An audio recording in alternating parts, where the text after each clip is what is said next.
Welcome and thank you for attending this presentation. In this presentation, I examine two competing Republican ideals of a free society of equals in the 18th century. I claim that the value of non-dependency appears in the economic outlooks of both Adam Smith and Richard Price, but that their evaluations of free market practices were dramatically distinct. In doing so, I introduced a new interpretation of the typologies of republicanism in the 18th century and raised some challenges to revisionist interpretations of Adam Smith.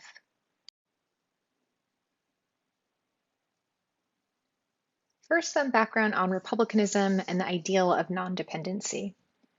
The ideal of non-dependency is located in the tradition of Republican thought. The concept has its origins in the legal category of sui juris in Roman law, which denotes the status of an independent person who is not under the power of another. Unlike a negative conception of freedom, which emphasizes non-interference, Republican freedom emphasizes the importance of securing a subject's legal status to protect them from interpersonal forms of arbitrary power. While historically this concept of freedom had not always been applied to the economic realm, in the 18th century, some agrarian Republican thinkers argued for a greater redistribution of property, believing this to be a necessary means for achieving economic forms of independence. As this quote from Abraham Lincoln demonstrates, agrarian Republicans associate the ownership of property and self-employed forms of labor as free labor, whereas hired labor, which entailed working for others, was associated with a form of Republican unfreedom.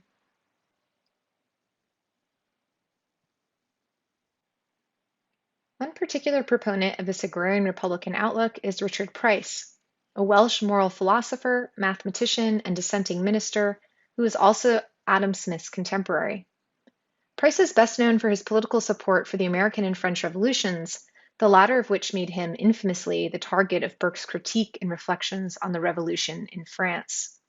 In his essays published in 1776 and 1777, compiled together as two tracts on civil liberty in 1778, Price establishes that the aim of the state is to protect civil liberty.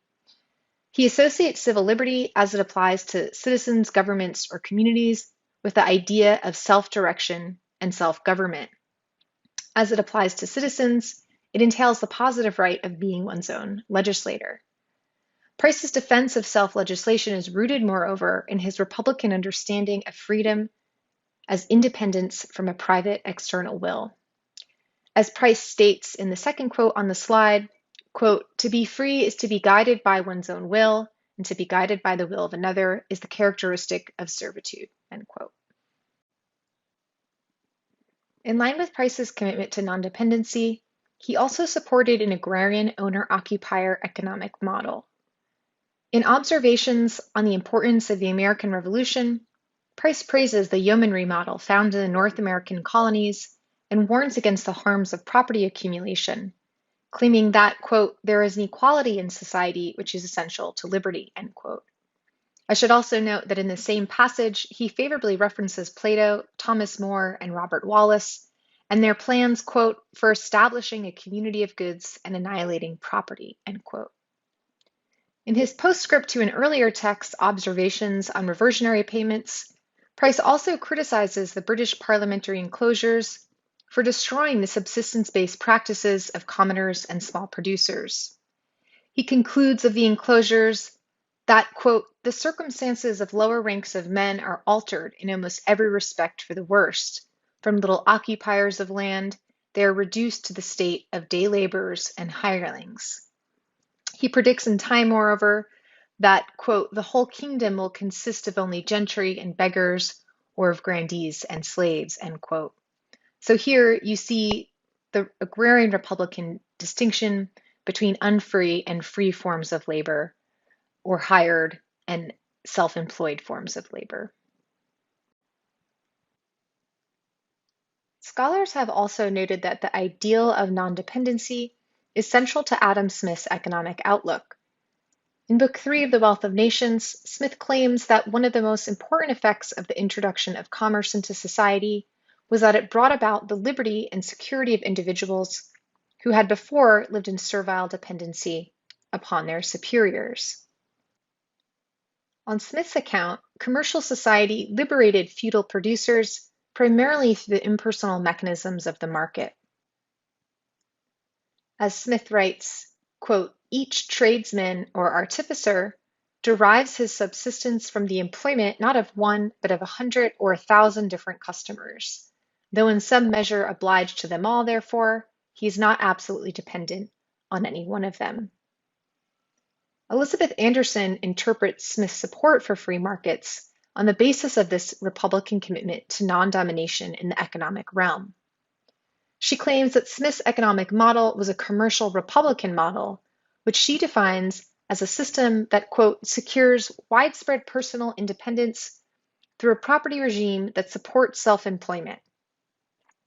This requires free markets in consumer goods and land because state-granted monopolies and privileges and property rules such as entail and primogeniture concentrate the means of production in a few hands and thereby force the rest into dependency. Anderson then brings Smith's outlook closer in line with the agrarian Republican ideal found in Price. She suggests that Smith, like Price, also sought to limit large concentrations of wealth in the form of land, viewing this, moreover, as a means to protect producers from exploitative relations of dependency, or what Anderson calls private forms of government. I would also note that Anderson's interpretation forms part of a broader revisionist interpretation of Smith as a progressive or egalitarian economic thinker.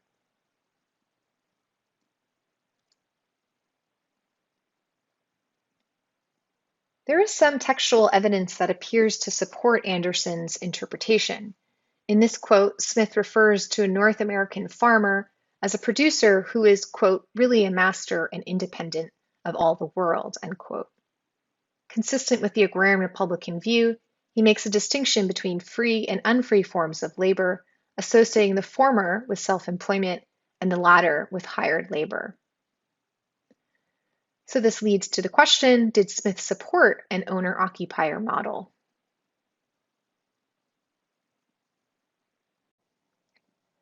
I now want to raise three problems with this interpretation. The first is that Smith describes and supports a capitalist model of agriculture. This model is distinct from an agrarian owner-occupier model because in the capitalist model, those who work the land are not owners of the land. This is evident in the third book of The Wealth of Nations, where Smith describes the formation of a method of agricultural production in Europe that was distinct from the yeomanry model in the North American colonies. He attributes this to the policy of primogeniture, which prevented the breaking up of estates and the multiplication of small proprietors.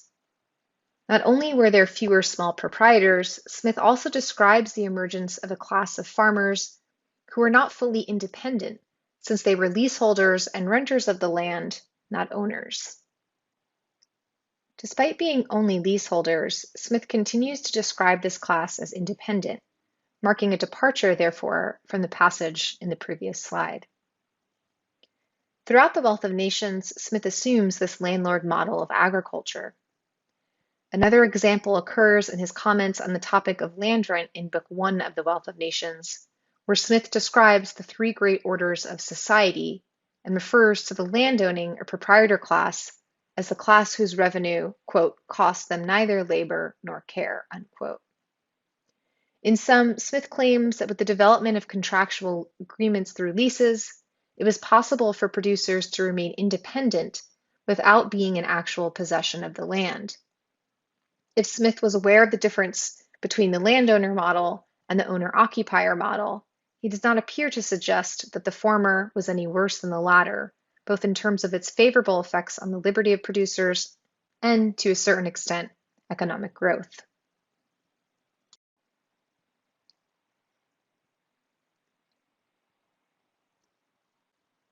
Perhaps more troubling for the interpretation of Smith as a proponent of an agrarian owner-occupier society was his reaction to the Enclosures.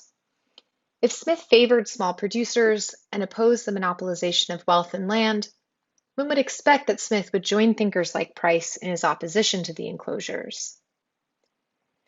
However, Smith only makes some passing references to them, and tends to associate enclosure with a method for increasing agricultural productivity.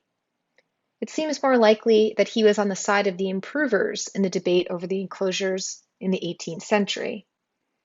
Other thinkers, including Hume and James Stewart, refuted Republican concerns about the corrupting effects of commerce and egalitarian schemes for property distribution. As the quote on the slide attests, Smith appears to side with this view. As he writes, quote, "For though an agrarian law would render all on an equality, which has indeed something very agreeable in it, a people who are all on an equality will necessarily be very poor and unable to defend themselves in any pressing occasion. In the present state of things, a man of a great fortune is rather of an advantage than disadvantage to the state, providing that there is a gradual descent of fortunes between these great ones and others of the least and lowest fortune."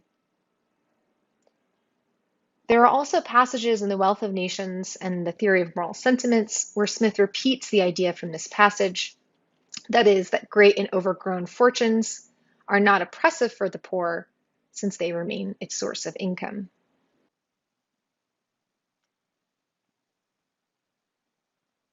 Lastly, Smith also departs from the agrarian Republican identification of wage labor with a form of servitude and unfreedom. Alternatively, Smith adopts a view of wage labor that shares an ideological basis with the 19th century outlook of laissez-faire republicanism. Proponents of this outlook argued against the idea that wage labor was a form of servitude by claiming that wage laborers were independent producers in control of their labor. On this view, however, control of one's labor meant control of one's ability to sell or alienate one's labor, not control over the activity of one's labor. This view was contested by labor Republicans, who claimed that in order for workers to be free, they had to be self-governing. In short, labor Republicans applied a Republican conception of freedom that viewed domination as subjection to a private will to the private sphere of work. On this view, decision-making power is an inalienable right, both in the political and economic realm.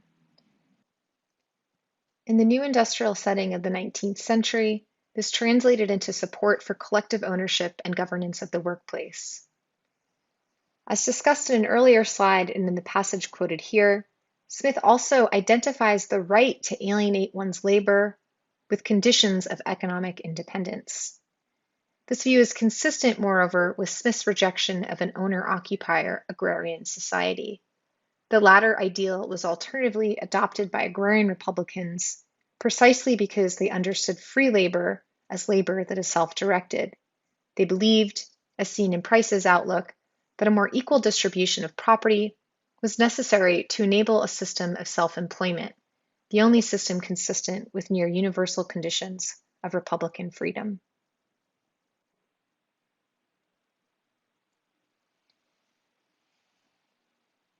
In sum, while the value of non-dependency or Republican freedom is central to Smith's defense of free markets, his ideal of a free society of equals is dramatically distinct from that of his Republican contemporaries. Smith views independence to be compatible with an agrarian capitalist economy. This was precisely the outlook rejected by Price, who maintained that material equality constituted the necessary conditions for realizing non-dependency. Two further remarks are worth noting. First, this interpretation of Smith presses against contemporary revisionist scholarship that identifies Smith as a left or progressive economic thinker. On this interpretation, Smith opposed large accumulations of wealth and believed that the economy should be organized around the interests of the least advantaged members of society. As I've discussed today, Smith's failure to critique the profit-seeking activities of a new agrarian capitalist class and his identification of wage labor as a form of freedom raised challenges for this line of interpretation. The second point relates to the contemporary relevance of Price. Perhaps an obvious objection to rescuing Price, not Smith, in the reconceptualization of contemporary debates about the market is that his agrarian model failed, both in the context of Europe and the American colonies. In the latter, the agrarian small producer system was replaced with the industrial model of collectivized work in the 19th century. It might be argued, moreover, that in contemporary urban and industrial contexts, Price's agrarianism fails to make a significant economic contribution. I would respond to this objection with the following points. First, as the work on the history of labor republicanism shows, the agrarian republican outlook of the 18th century did not disappear with industrialization, but rather reemerged in the form of labor republicanism in the 19th century. What unifies these outlooks is a critique of disparities in the ownership of productive resources, be it in land, wealth, or the means of production, on the grounds that they produce relations of domination in the economic realm. At the ideal level, then, Price's Republican commitments proved to be capable of transcending their original institutional formation. As the recent economic crisis brought on by the pandemic attests, the importance of self-sufficiency is also not entirely antiquated. The pandemic witnessed a flood of global efforts, including in urban areas, to collectively organize goods and services for those in need.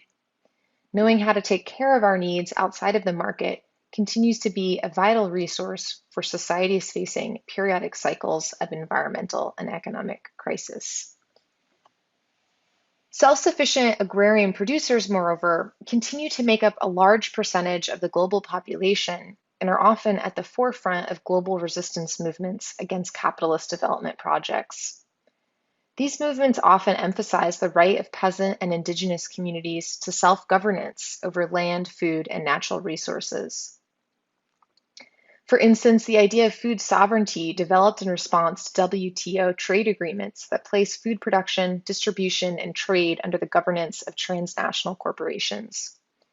Food sovereignty alternatively aims to put food production and distribution under direct democratic control and to protect peasant producers against trade agreements that dictate what gets produced and where on the basis of low production costs. In other words, the dictates of the market.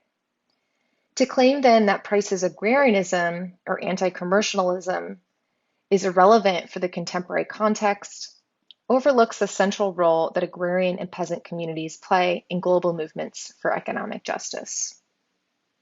Thank you very much for attending this presentation, and I look forward to answering your questions during the Q&A session.